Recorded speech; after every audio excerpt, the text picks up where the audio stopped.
Hello, everyone, and welcome back to Reinventing Mental Health, where we are exploring mental health through root causes and natural healing. Today, we have with us Criss Madrigal. Am I pronouncing that correctly? Yes, you are. Thank you. Okay. She is a woman living the most aligned season of her life. After becoming a mother of three in just 2 years while navigating a demanding corporate career and advocating for her identical twins with complex medical needs, Criss lost herself in the roles and responsibilities of life. At 40, her body spoke loudly through an autoimmune condition, sparking a pretty powerful awakening. Through her own healing journey, Criss discovered that illness and burnout aren't betrayals of the body, but messages pointing us back to alignment.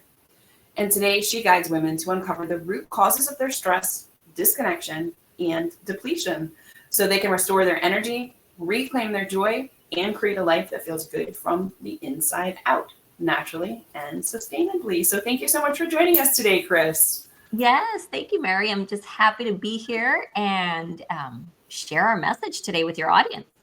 Absolutely.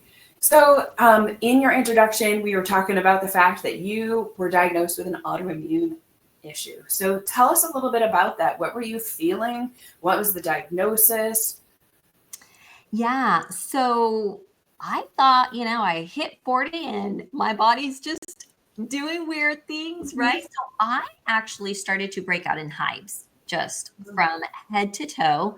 And initially I thought, oh, it's these supplements I started drinking, or it's this other stuff. I was feeling low energy. So I started to introduce new things, supplements, probiotics, all kind of different things to kind of help me get that energy.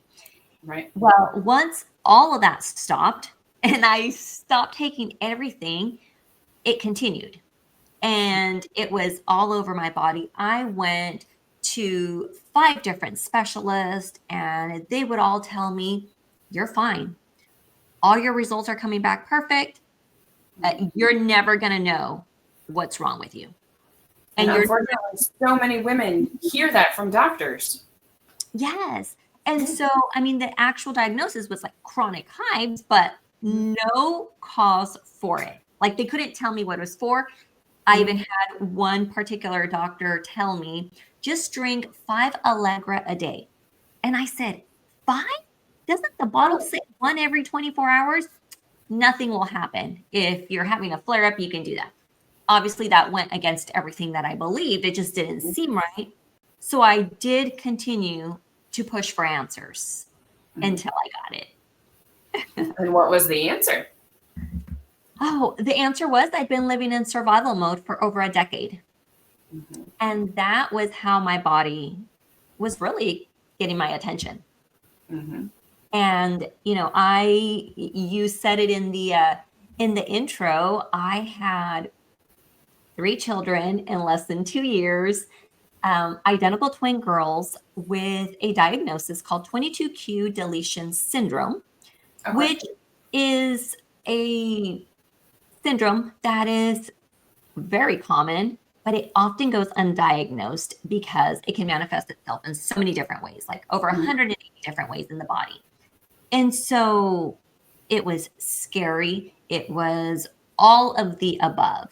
And so seeing our daughters both of them go through open heart surgeries, and then one thing after the other, one diagnosis after the other, my life was focused on my children and making sure that their well-being was on the forefront for our 3 children, right? Balancing that whole part, that there was not a single moment that I stopped to think about me. And when I did, it was like, oh my gosh, how selfish. I don't have time for that. Like I was working a demanding corporate job at that time and coming home to family. I was so grateful to have the support at home to care for the kids, but it was that constant, nonstop anxiety, because there were so many unknowns with our daughter's health that over time, that is how it manifested in me. And how many women do you feel today are living with that similar situation where we put everybody before ourselves and we always put ourselves last and then feel guilty if we want to do anything for us. The majority. Yeah. It is so hard to really put a number because I do believe it's the majority. I would say there are less women who take the time and focus on them. And I'm not talking about, I'm going to take a day at the spa or I'm just going to go sit outside. I'm going to radically change the way I do things. I'm going to make myself the priority because when I do, I'm going to see those changes in my life. And in return, it will have a ripple effect in my family. Absolutely. And that's exactly what happened. Yeah. Well, and women, we receive so many messages from society, right? Like, not only are we supposed to be one of the breadwinners for the household, we're supposed to come home and be a loving wife, and we're supposed to be the caring mother, and we're supposed to take care of all of the household responsibilities, including cooking and cleaning and everybody's doctor's appointments. And when you look at that and how much all of those different things take as far as time, you know, it's insane the amount of pressure that are put on women today. Yes. And not only that, the amount of pressure we put on ourselves. Absolutely. Right? Yeah. Because I was super fortunate to have my husband and my father really being the primary caregivers of our children. Okay. So my husband and I had this dynamic where I was actually the breadwinner and he worked part-time. And between my father and my husband, they took care of the kids. My job offered me the flexibility that I needed to be able to do that. So yes, I was working a demanding corporate career. I was in the human resources space. So a position that took a lot of energy out of me, emotional, having that emotional capacity for others. And then it was getting home and caring for the family because by the time I got home, husband was like done with daddy duties. And it was like, it's you. And I would always do it because then that was my time with the kids. And even if I was exhausted beyond belief, I worked for a company that operated 24 hours a day. There were times where I worked overnight shifts. There was many times out of the month where I was traveling, where I was calling my kids from the hotel room, just, and then hang up and start crying because I wanted to tuck them in. Yeah. So all these things combined, it was, if I've spent any time on me, oh my gosh, I'm not giving my family, my husband, that extra bit of time that I have. Yep. And that's where the guilt would kick in. Mm-hmm. And that's common with women. Like we hear that in our office all the time. And when we tell women, but you have to take the time for yourself because you can't continue pouring from an empty cup. There are times where you have to refill the cup, or you're actually causing more harm than good, not only for yourself, but for your spouse and your children. Yeah. And, sometimes that's difficult for people to kind of really wrap their head around. I would say I feel fortunate that by the time I was given that diagnosis, by the time I realized that I caused my own dis-ease, I was already a life coach. I was already a career and life coach, a mindset coach. So I knew the power of reprogramming our mind. Mm-hmm. All I really needed was to get to the root cause of it. Right. And it took months and months to get to that point. Thankfully, in advocating for my daughters, I knew exactly what I was supposed to do. Not take no for an answer, keep digging, go to different practitioners, one over and over until I landed with a holistic practitioner, right? Mm-hmm. Where she's the one that took the time to really ask all the questions, and in that moment, I remember there was another little crisis that was happening and I just kind of like broke down in her office.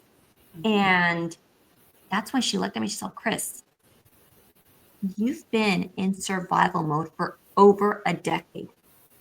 Mm-hmm. This is the result of that. Yep. So I took that as, this is my body, like now outwardly screaming at me, getting my attention. Because if I can't see it, I'm ignoring it. But now it was visible. I couldn't ignore it anymore.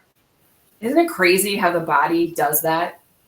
Yeah. Like it gave you small little messages all along the way, but we're so good at just going, oh, it's nothing, or oh, it's hormones, or oh, it's something I ate today, that eventually your body just goes, no, you can't ignore me anymore. Yeah. Mm-hmm. And I remember when she mentioned that to me, it was really like a sign of relief for me. And I remember telling her, well, if I caused this, I'm going to reverse this in record time.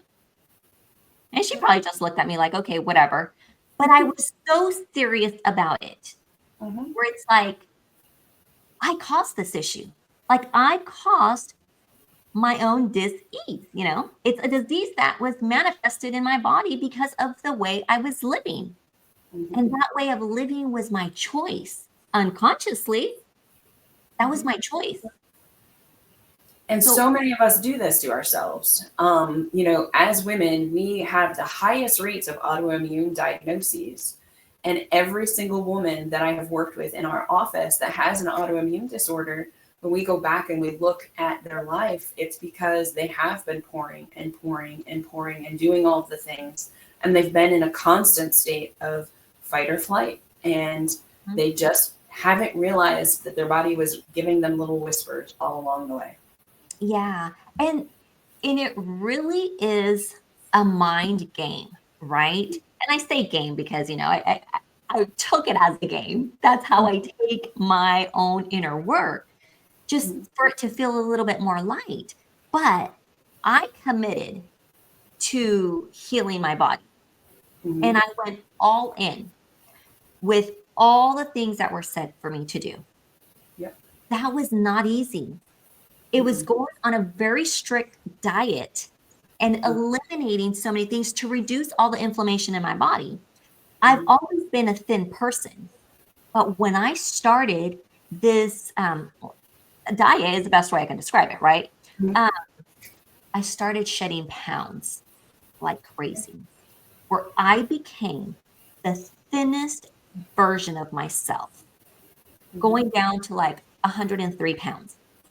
Oh, wow. Okay. That in itself was a whole other mind game, right? Mm-hmm.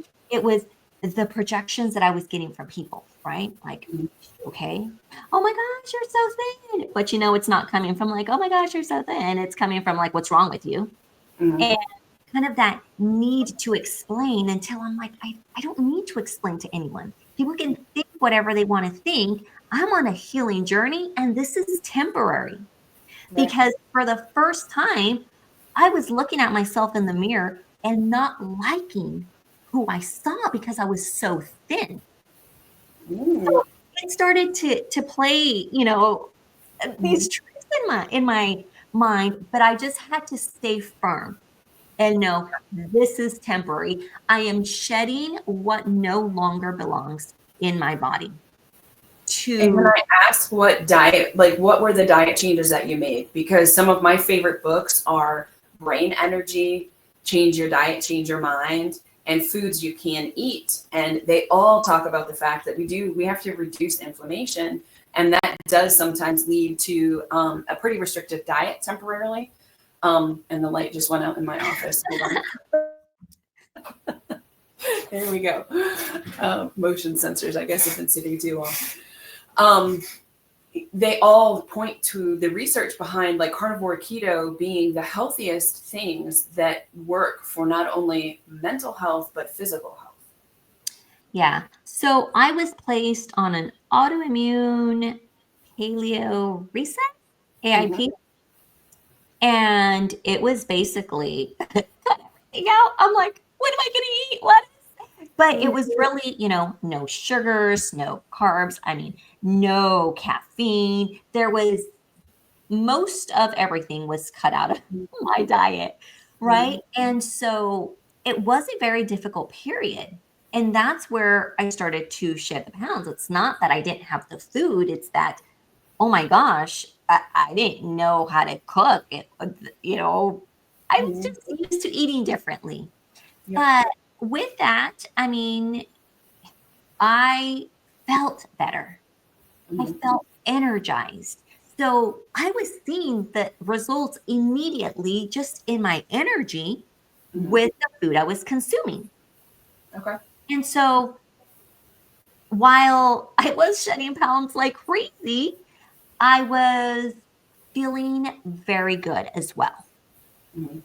Obviously, going through the mental struggles of like, oh my gosh, I'm disappearing, what's happening to me, and Mhm. all these other, thoughts that keep crossing my mind. But at the end of the day, it's like, I feel better. Mhm. I'm healing my body. And this weight loss is temporary because I was determined to bring it back to where I felt good, Right. regardless of what anybody thought, regardless if the practitioner was like, but you look so good. And I'm like, no, thank you. You know, Mhm. it's how you feel. Mhm. And that was most important to me. Yep. And that process, and me feeling better, just showed in my family. I was Mhm. a happier person. I, I'm not gonna lie, at the beginning, I was probably not the best to be around with at dinner time because that came with making different meals. Yep. So now today, like how long ago was your healing journey? Um, So I just turned 46. okay. And I'm gonna say it was took me a couple years to be able to get that diagnosis. My gosh, as I'm speaking, time certainly does fly, but it's been, 2 or 3 years from that.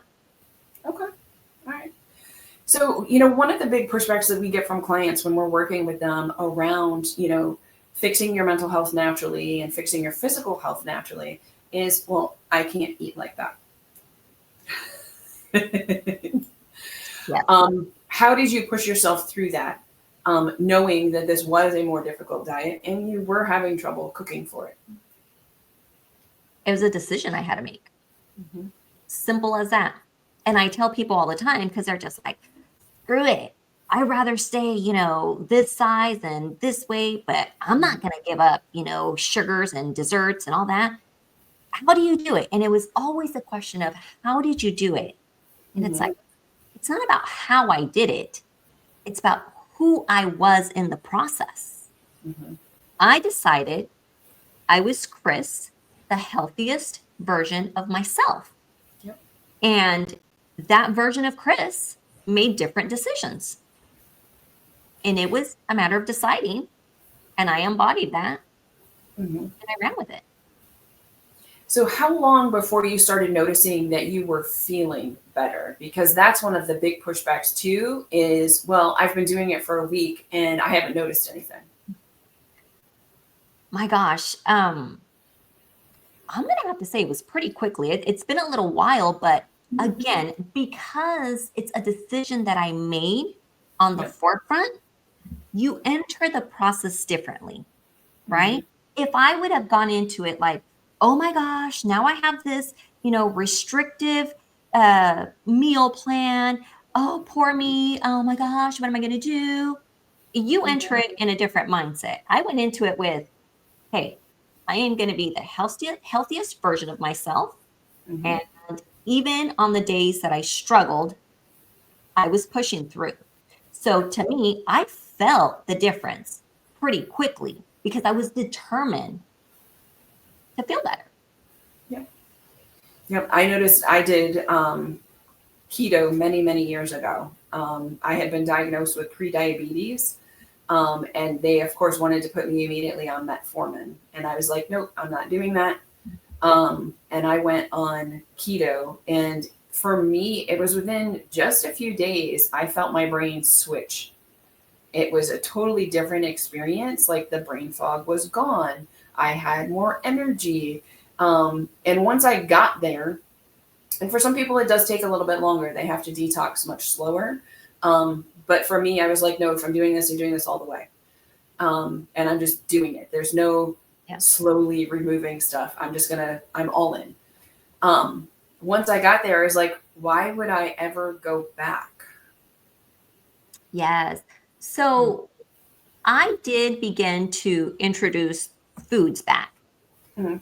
because I just felt it wasn't sustainable for me anymore. But one of the things that I stopped consuming even before the diagnosis was gluten because I thought, oh my gosh, I'm having this reaction. And when I stopped consuming it, I immediately felt better. So I thought it was a gluten thing until I realized it's not a gluten thing. But that was one of the things that I never went back to eating Mhm. because I felt a huge difference when I stopped consuming it. Now, people are like, "Oh, well, she's allergic to it." Oh, no, I'm not. It's a conscious choice that I'm making. Mhm. So if there's something, my kid's birthday party or just something in front of me that I absolutely, oh my gosh, I want to taste, I'll get a fork size, I'll eat it, and that's enough. Yep. So I have also reintroduced some things, but gluten has never gone back on the menu. It's not an option because as soon as I eat it, because I did try reintroducing it, what was my reaction going to be? All of my joints swelled right back up. And I was like, nope, that is definitely something we're sensitive to. We're just going to keep that totally off the menu. But what's interesting, and I'm hearing this more and more from clients as well as people that I'm seeing even on social media, is I can't eat any gluten in the United States. But if I go outside of the United States, I can. I can eat it in Italy. I can eat it in Mexico.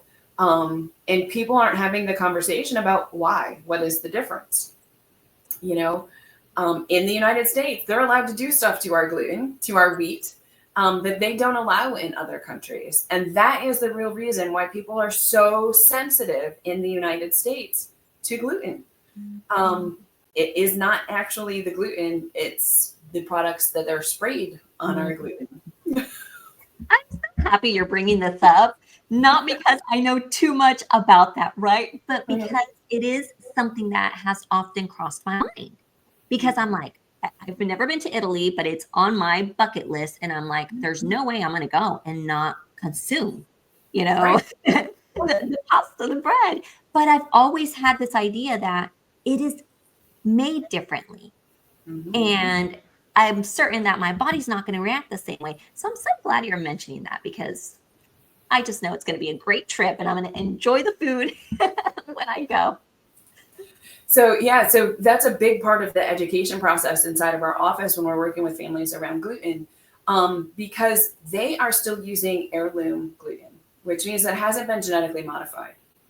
So in the United States, we have taken what used to be 6 foot tall fields of grain, from our songs, and they've made them 3 feet tall. And it used to have a really small grain, and now it has a very large grain. So they've completely changed the plant, and they have modified the plant so that the pesticide is inside of the plant. There's no washing it off because it's part of the plant now.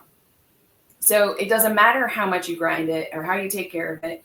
You are eating this pesticide. Okay. And then are spraying this pesticide over the entire crop so that they can cut it faster and do more rotations of this shorter crop. So it's really just toxic for us. And, I prefer actually ordering flour from Italy. If we are going to do anything that, where we want to make our own pasta or we want to, make our own bread, I will order an heirloom product. I had not even thought about that. Thank you so much for saying that.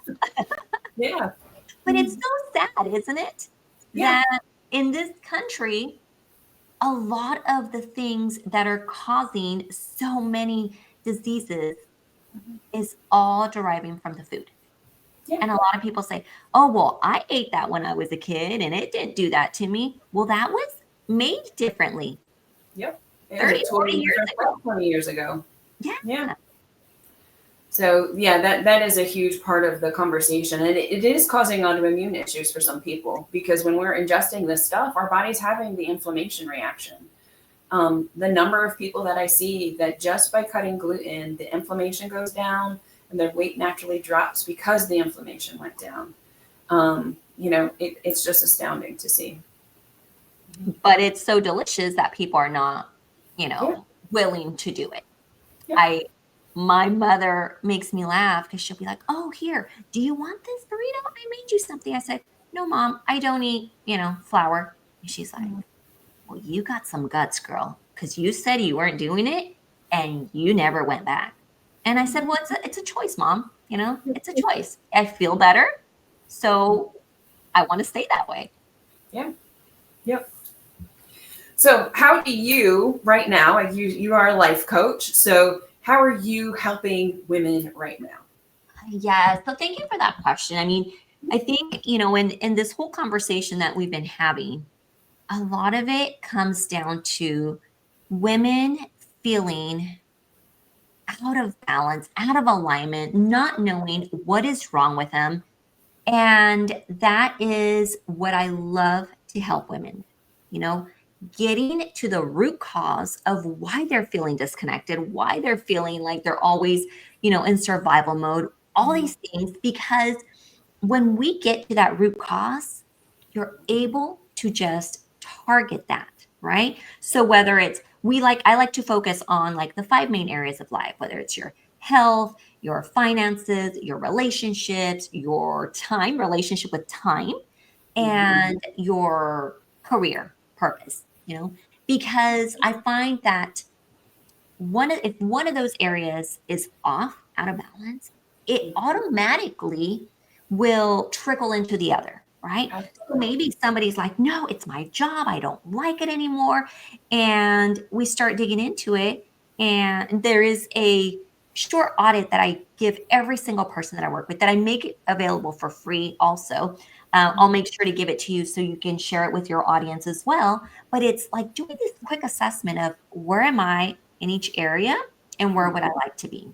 And when they do that assessment, that's when it brings to light like that root cause. Because I might be thinking that, oh my gosh, it's my job that is just has me like this. But when I do this assessment, I find Mhm. out that my health is where I have that biggest gap. And Mhm. guess what? If I don't have energy, if I am not feeling good, I'm not showing up to work well. Mhm. I'm not giving it my best. So if I improve that area, if I improve my health and I feel better and more energized, guess what happens in all the other areas? It automatically elevates.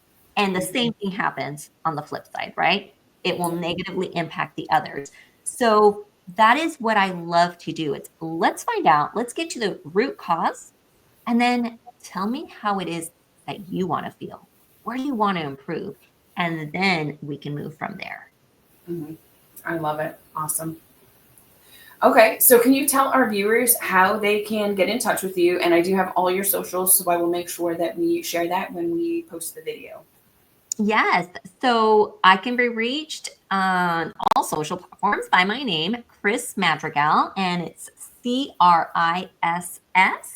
Madrigal. So I have Instagram, Facebook, but I also have a Facebook group that I would love to invite your listeners to. It's called the Soul Align Network, and it is a group of healers, experts, leaders that come and share their wisdom to help the high achieving women thrive. And it is a place that I love to share my platform and share my stage with others because I believe that we learn in different ways. And I don't desire to be the expert at everything.